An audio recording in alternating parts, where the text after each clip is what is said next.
мен айтайын дегеним бул өлкөнүн алдыга жылыш үчүн кандай шарттар керек, эмне кылыш керек. Ушуга байланыштуу 3 нерсени айта кетсек. Бир легенда бар эмеспи? Атасы балдарына тал чубуктарды терип келгиле деп, анан жалгыз-жалгыздан сындыртат эмеспи? Баары сынып калат. Анан баарын топтоп туруп, эми сындырып көргүлөчү дегенде сындыра албай калат эмеспи? Ошол сыяктуу бириктирип турган идея керек. Ошол бириктирип турган идея ак же кара болбош керек. Түстүү. Баардыгын тарта турган. Анткени ар бир адамдын өзүнө жага турган, өзү эң маанилүү деп эсептей турган каалоолору болот. Ал адамдарда ар башка болот. Ал адамдын жаш курагына, жынысына байланыштуу болот, улутуна, динине, көз карашына, саясий идеологиясына, регионуна жана башка көптөгөн адамдарда белгилери болот. Иденттүүлүктүн белгилери деп коет илим тилде. Ошого жараша адамдар ар башка болот. Эч кимди четке кагып койбош керек. Сен кичинекейсиң, сен жашсың, сен азсың деп бөлүп салган болбойт. Кээ бир майда улуттарды кошпой койгон дагы болбойт. Анткени себеби өлкө болуш үчүн, узак убакытка чейин туруш үчүн ал өлкөдө сөзсүз башка улуттагылар болот. Анан ошол улуттар барбар журулушуп бир элди түзүп калат. Мына биздин эле тарыхты алып кара турган болсок, мурдагы уруулардын аты 8 Огуз, Найман экен, монголчо 8 дегенди. Огуз деген уруу дегенди билдирет экен. 40 Огуз, кыргыз, 9 Огуз уйгурлар. Жана башка ушундай сыяктуу көптөгөн уруулардын бирикмеси. Ошо майда улуттардын эч кимисин сен экинчи сортсуң дебеш керек. Бардыгын тең боорго тартыш керек. Ушул жерден айта кетчү нерсе, азыр кыргыз тили жана орус тили болуп калгандарын тыюу салып атат. Бул диний уюмда, чоң уюмда. Бул туура эмес. Бул кыргыз тилине алар ойлойт ушинтип кыргыз тилин өнүктүрөбүз деп. Жок. Алар кыргыз тилин анын негизги конкуренти болгон орус тилине салып берип жатат. Ал эми жанагы майда улуттар кошулуп кетип атат. Анткени орус тил аларды бириктирип атат баарыбызды. Бирок ар бир өлкөдө негизги тилдин негизги конкуренти болот. Эгерде биз майда улуттардын биздин жашаган өзбек, уйгур, чечен, дагы кимдер бар бизде, жана башка ошол уруулардын баардыгын тең тилдерин колдосок, аларга бул жакшы сигнал, белги болот. Алар сезет, кыргыздар менен жашаса болот экен, кыргыздар биздин тилибизди сыйлайт экен деп, алар кыргызча үйрөнө баштайт. Бул аларга мотивация берет. Алардын тили баары бир кыргыз тилинин ордун ээлеп албайт. Кыргыз тилинин ордун анын негизги конкуренти элеш керек. Экинчиден, өлкөдө ар кандай идеология болуш керек. Анткени эч ким бул 100% чындыкты, тууралыкты билген адам жок. Абсолюттук нерсени абсолюттук гана акыл билет. Абсолюттук акыл болсо Кудайда гана бар.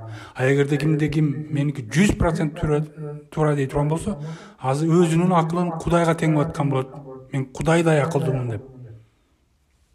Ошондуктан ар кандай идеологиялар болуш керек. Саясий чөйрөдө дагы, диний чөйрөдө дагы. Ошонун баарын тең негизги улут чыдап, чогуу кармап, бир максатта, бир эл куруу максатында умтулуш керек. Анткени себеби эч качан таза эл болбойт. Таза кандуу эл деген бул жок. Гитлер ушундай деп ойлогон, бирок анын оюн көрүп атабыз, болбой калды. Андай таза кандуу немис деген болбойт. Таза кандуу американец, таза кандуу кыргыз, таза кандуу өзбек деген болбойт. Казак деген болбойт. Алардын баары тең бир убакта ар кандай уруулар болгон. Башка тилдерде да сүйлөгөн. Көптөгөн кыргыз өзбек болуп кеткен.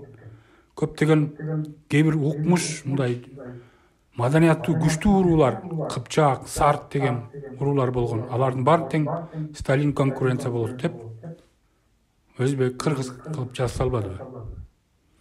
Ошол сыяктуу андай болбош керек. Бизде кыргыздарда мүмкүн болушунча улуттарды, диндерди, саясий идеологиялардын баарын тең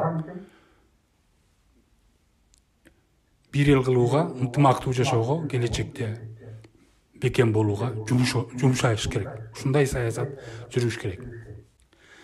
Экинчи айта турган нерсебиз жетекчини тандоо.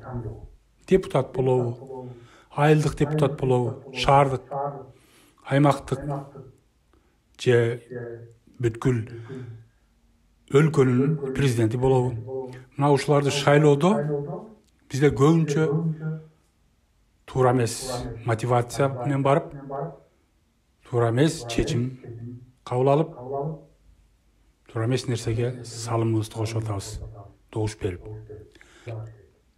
Адамдын ишине, анын кылган ишинен кандай жыйынтык чыкты. Мына ошол анын сөзүнө караганда чоң мааниге ээ болуш керек. Адамдар көбүнчө шайлоого келгенде эле абдан эле ушундай такыба боло калышат да. А бирок анын кылган иштери текшерип көрүш керек. Адамдар кандайдыр бир динге жамынып алышат. Анан көп адамдар баягы өздөрүн ошол менен бир нерсеге таандык экен деп, меникин жактайт экен деп, ошол үчүн добуш беришет. Алдамчыга добуш берип аткандыр. Же болбосо бир саясий кандайдыр бир өлкөнү жактагандарды ушул жакшы экен деп ошого добуш беришет. Же мен мындаймын, тазамын, мындай кылып жиберем деген сөзүнө ишенип беришет. Андай болбош керек. Бул жерден көбүнчө могу биздин Кыргызстанда азыркы убактарда диний көз караштар, диний иденттүүлүк жеңип кетип атат. Мына ошол себептен азыр биз колониядан болуу коркунучунда турабыз дайыма. Дүң продукциябыз абдан аз. Жашоо оор. Анткени себеби биз жана мен айткандай сезимдер менен добуш беребиз. Адамдын сөзүнө карап сезим ойгонот. Кандайдыр көбүнчө диний сезим азыр ойгонуп атат. Улуттук сезим өчүп атат. Ал эми улутту улут кылган бул тилиби же диниби? Албетте тили. Тил бул адамды жаныбарлардан бөлүп турган, жана бир коомго бириктирип турган каражат. Ошондуктан дин эмес, тил улутту улут кылат. Ошондуктан мындайча айтканда приоритет болуш керек.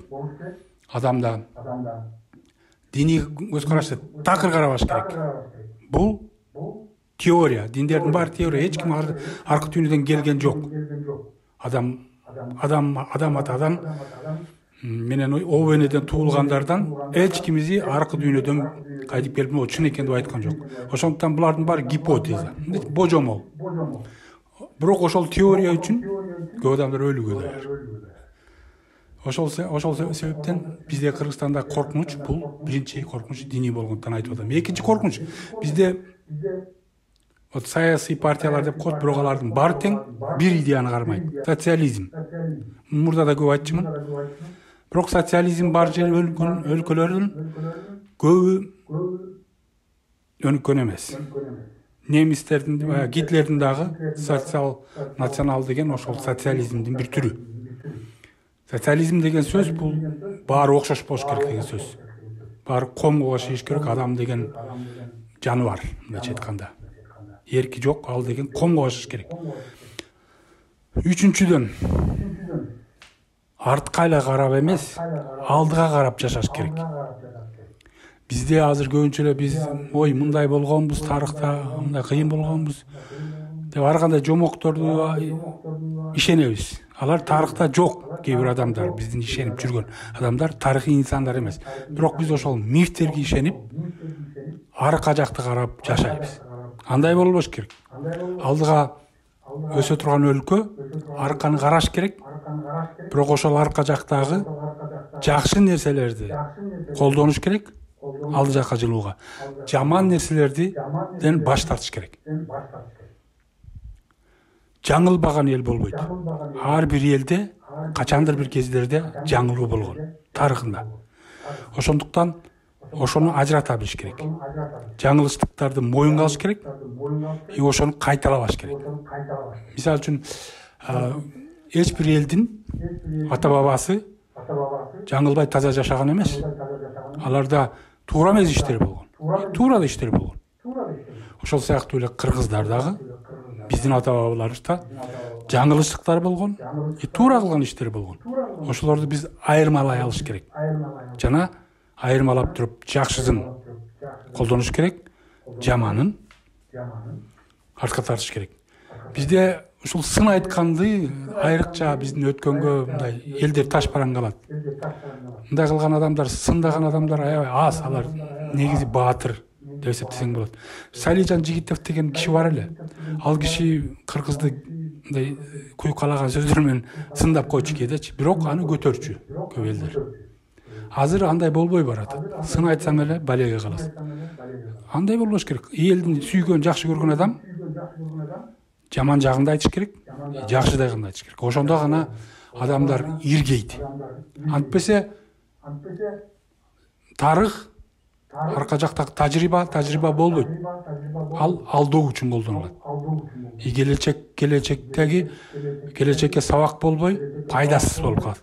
Ушунча жашап өткөн нерсе тажрыйба алдыга жылууга өөлгө түспөй эле артка тарткан нерсе болуп калат. Ошондуктан тарыхчылар дагы көбүнчө мактап эле жаза берет. Анткени бизде баары тең баягы талпага баш ийген да, вот эл дейт. Ошолор мени сындайт. Ошолор мени кызматтан алып коюш керек деп коркушат. Андай коркок элди алга жылбайт. Баатыр эл гана жылат алда. Бул баатырлык деген жакшы сапада да илгеркиден калган. Баатыр болуш үчүн чындыкты айтышың керек. Кыргыз эли могул жерде туура эмес иш кылган экен депчи. Ата бабаларыбыз могул жерден жаңылган экен. Мындай кылбайлык. Же болбосо ата бабаларыбыз могул жерден туура иш кылган экен. Ошону пайдаланылык деп. Мына ушул үч нерсени айткым келдим. Биринчиден идея болуш керек. Ал идея түстүү болуш керек. Баарын бириктириш керек. Эч кимди четке кыркып салбаш керек. Эч бир улутту, эч бир диндеги адамды, саясий көз караштагы жана башка айырмачылыктар бар адамдардын эч кимдин кесип салбаш керек. Баарын бирге чогуу алып баш керек. Экинчиден жетекчи тандоодо анын сөзүнө, анын регионалдына, анын динине, анын улутуна жана башкасына карабаш керек. Анын кылган ишине, жеке жашоосуна караш керек. Үчүнчүдөн арттагы тажрыйбаны туура колдонуш керек. Туура эмесин туурасынан илгей билиш керек. Туура эмесин айтыш керек жана андан баш тартыш керек. Туурасын колдонуш керек. Мына ушул үч нерсе болсо кыргыз эли алдыга жылат.